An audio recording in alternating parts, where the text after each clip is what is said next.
The case allegedly involves a spurned lover, a forged letter from the president, and a lawsuit for $3 million. Channel 2's Dave Lopez has details for us. Is the host of a television show called Hot Seat, carried by KDOC TV in Anaheim, a station whose majority owner is entertainer Pat Boone. On the show, Wally George does some zany things.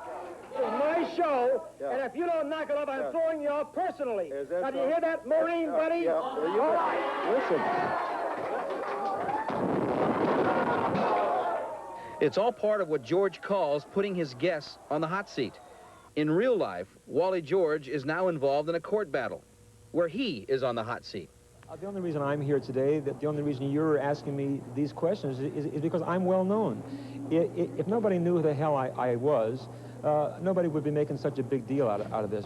At issue is Steve Conabry, a 66-year-old salesman who claims he was unjustly fired by KDOC TV management because he refused to sell commercial time based on falsely inflated ratings, and because he told Wally George to stop making a fool of himself by romantically pursuing this married woman, Linda Ford, a KDOC TV sales rep.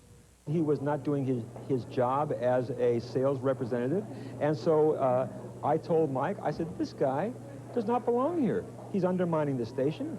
He's not doing his job. If I were the manager, Mike, I'd fire him. Today in court, Mrs. Ford testified that George, who is divorced, wrote her love notes and sent her flowers almost on a daily basis.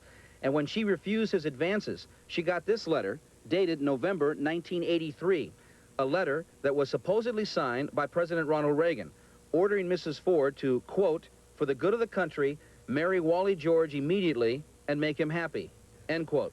Mrs. Ford said that she recognized the signature as that of Wally George. Hearing the contents of the letter, you could see it was written very facetiously. Whoever wrote that had a great sense of humor. So you deny everything that she's basically been saying? Absolutely. She is a liar. Everything she has testified to is a total lie. Did you believe that that really came from the president? At this point, we're not going to jeopardize our case, and we really have nothing to say. We'll say it from the witness stand.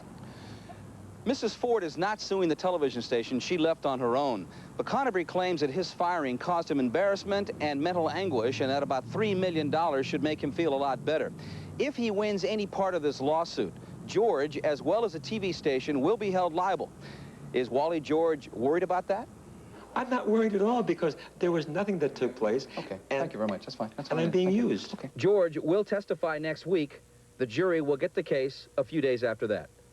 Dave Lopez, Channel 2 News, Santa Ana. Next on our 5 o'clock news tonight, Hollywood stars visit Skid Row.